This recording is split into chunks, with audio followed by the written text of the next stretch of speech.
Hello folks, welcome to talking town.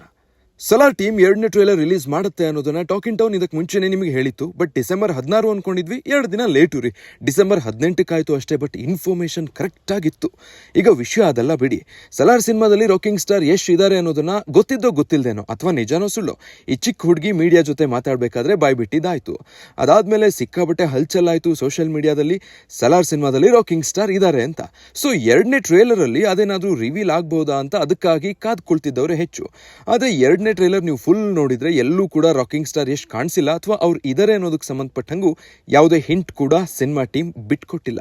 ಹಂಗಂತ ನಮ್ಮ audience, ನಮ್ಮ ಟ್ರೋಲ್ ಪೇಜಸ್, ನಮ್ಮ ಸೋಷಿಯಲ್ ಮೀಡಿಯಾ ಕಂಟೆಂಟ್ ಕ್ರಿಯೇಟರ್ಸ್ ಜೊತೆಗೆ ಅಭಿಮಾನಿಗಳು ಸುಮ್ಮನಿರ್ಬೇಕಲ್ಲ.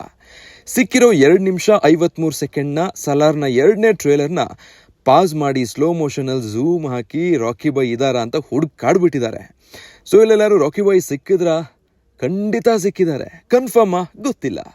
2 ನಿಮಿಷ 53 ಸೆಕೆಂಡ್ ಇರೋ ಈ ಟ್ರೇಲರ್ನ ಈಗಾಗಲೇ ನೀವು ಕೂಡ ನೋಡಿರ್ತೀರಾ. ಸಿನಿಮಾ ಬಗ್ಗೆ ಇನ್ನೊಂದಷ್ಟು ಹೆಚ್ಚಿಗೆ ತಿಳಿಸ್ಕೊಟ್ಟಿದ್ದಾರೆ. ಪ್ರಶಾಂತ್ ನೀಲ್ ಕಟಿಂಗ್ಸ್ ಅಂದರೆ ಗೊತ್ತಲ್ಲ, 1000 ಫ್ರೇಮ್ ತೋರಿಸ್ಬಿಡ್ತಾರೆ ರೀ 2 ನಿಮಿಷ ಟ್ರೇಲರಲ್ಲಿ. ಅಷ್ಟೊಂದು ಕ್ರಾಸ್ ಕಟ್ಟಿಂಗ್ಸ್ ಇದೆ. ಬಟ್ ಇದನ್ನ ಅಲ್ಟ್ರಾ ಸ್ಲೋ ಮೋಷನ್ ಹಾಕಿ ಪಾಸ್ ಮಾಡಿ ನೋಡ್ತಾ ಹೋದವ್ರಿಗೆ ಒಂದು ಅದ್ಭುತ ಸಿಕ್ಬಿಟ್ಟಿದೆ. ಅದು ರಾಕಿಂಗ್ ಸ್ಟಾರ್ ಯಶ್ ಅಂತ ಹಲವರು ವಾದ ಆಗಿರೋದು. ಏನಪ್ಪ ಅದು? 2 ನಿಮಿಷ 53 ಸೆಕೆಂಡ್ ಇರೋ ಈ ಟ್ರೇಲರ್ನ ಸ್ಲೋ ಮೋಷನ್ಗೆ ಹಾಕಿ ನೋಡ್ತಾ ಹೋಗಿ. 23ನೇ ಸೆಕೆಂಡ್ಗೆ ಟ್ರೇಲರ್ನ ಪಾಸ್ ಮಾಡಿ.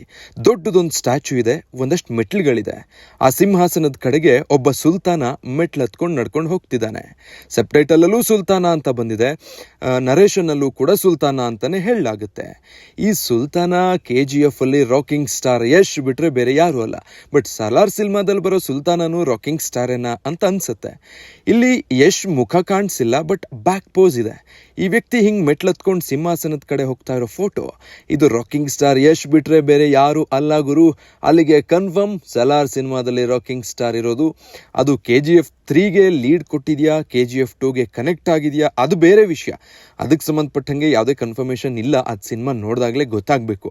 ಈಗಾಗಲೇ ಪ್ರಶಾಂತ್ ನೀಲ್ ಕೂಡ ರಾಜಮೌಳಿ ಅವ್ರ ಜೊತೆ ಮಾತಾಡ್ತಾ ಹೇಳಿದ್ದಾರೆ, ನಾನು ಸಲಾರ್ನ KGF ಕನೆಕ್ಟ್ ಮಾಡಿಲ್ಲ, ಯಾವುದೇ ಫಿಲ್ಮಿ ಯೂನಿವರ್ಸ್ನ ಕ್ರಿಯೇಟ್ ಮಾಡೋ ಅಷ್ಟು ಸದ್ಯಕ್ಕೆ ನಾನು ಕೇಪಬಲ್ ಅಲ್ಲ, ಅಂಥದ್ದು ಯಾವುದನ್ನು ಮಾಡಿಲ್ಲ ಅನ್ನೋದೊಂದು ಕ್ಲಾರಿಟಿ ಕೊಟ್ಟಿದ್ದಾರೆ.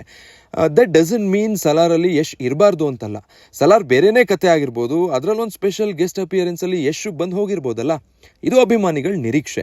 ಹಾಗಾಗಿ ಈ ಟ್ರೇಲರ್ನ ಇಷ್ಟು ಸಿಕ್ಕಾಪಟ್ಟೆ ಜಾಲಾಡಿದ್ದಾರೆ. ಪಾಸ್ ಮಾಡಿ ನೋಡಿದಾಗ ಗೊತ್ತಾಗಿರೋದು, ಬ್ಲ್ಯಾಕ್ ಆ್ಯಂಡ್ ಬ್ಲ್ಯಾಕ್ ಔಟ್ಫಿಟ್ಟಲ್ಲಿ, ಲಾಂಗ್ ಹೇರ್ಸಲ್ಲಿ ಮೆಟ್ಲತ್ಕೊಂಡು ಸಿಂಹಾಸನದ ಕಡೆ ಹೋಗ್ತಾ ಇರೋ ಈ ಸುಲ್ತಾನ is none other than rocking star Yash ಅಂತ. ನೀವು ಇದಕ್ಕೆ ಮುಂಚೆ ಟ್ರೇಲರ್ ನೋಡಿದ್ರು ಮೇ ಬಿ ಈ ಅಂಶ ಗಮನಿಸಿರಲ್ಲ ಅನ್ಸುತ್ತೆ. ನೀವು ಫ್ಲೋ ಅಲ್ಲಿ ಮೇಕಿಂಗ್ ಹೆಂಗಿದೆ, ಕ್ವಾಲಿಟಿ ಹೆಂಗಿದೆ, ಸಿನಿಮಾ ಕಥೆ ಏನಿರ್ಬೋದು, ಯಾವೆಲ್ಲ ಆರ್ಟಿಸ್ಟ್ಗಳಿದ್ದಾರೆ ಪಟಾಪಟ ಅಂತ ನೋಡ್ಕೊಂಡು ಹೋಗಿರ್ತೀರಾ. ಸ್ಲೋ ಮೋಷನ್ ಹಾಕಿ ಝೂಮ್ ಮಾಡಿ ನೋಡಿ ಇನ್ನೊಂದ್ಸಲ. 2 ನಿಮಿಷ 53 ಸೆಕೆಂಡ್ ಇರೋ ಟ್ರೇಲರ್ನ 22ನೇ ಸೆಕೆಂಡಿಗೆ ಪಾಸ್ ಮಾಡಿ ಅಲ್ಲಿಂದ ಸ್ಲೋ ಮೋಷನಲ್ಲಿ ನೋಡಿ, ಈ ಕ್ಯಾರೆಕ್ಟರ್ ಯಶೇ ಇರಬಹುದು, ಈ ಸುಲ್ತಾನ ನನ್ ಅದರ್ ದ್ಯಾನ್ ಯಶ್ ಅಂತ ನಿಮ್ಗೆ ಅನ್ಸುತ್ತಾ? ಡಿಸೆಂಬರ್ 22ಕ್ಕೆ ಎಲ್ಲದಕ್ಕೂ ಉತ್ತರ ಸಿಕ್ಬಿಡುತ್ತೆ. ಬಟ್ ಸ್ಟಿಲ್ ಅಭಿಮಾನಿಗಳು ಅಲ್ಲಿವರೆಗೂ ಕಾಯೋದಕ್ಕೆ ರೆಡಿ ಇಲ್ವಲ್ಲ. ಸೋಷಿಯಲ್ ಮೀಡಿಯಾದಲ್ಲಿ ಹಲ್ಚಲ್ ಎಬ್ಬಿಸ್ತಾ ಇರೋ ಈ ಸುದ್ದಿಗೆ ಸಂಬಂಧಪಟ್ಟಂಗೆ ಒಂದು ಸ್ಮಾಲ್ ವಿಡಿಯೋ ನಿಮ್ಮ ಮುಂದೆ ತರೋಣ ಅನಿಸ್ತು. ಆ ಕಾರಣಕ್ಕೆ ಈ ವಿಡಿಯೋ ಮಾಡ್ತಾ ಇದ್ದೀನಿ. ಮತ್ತೊಮ್ಮೆ ಹೋಗಿ ಟ್ರೇಲರ್ ನೋಡಿ, ಅದಾದ್ಮೇಲೆ ನಿಮ್ಗೇನು ಅನ್ನಿಸ್ತು ಅನ್ನೋದನ್ನ ಕಮೆಂಟ್ ಮೂಲಕ ತಿಳಿಸಿ.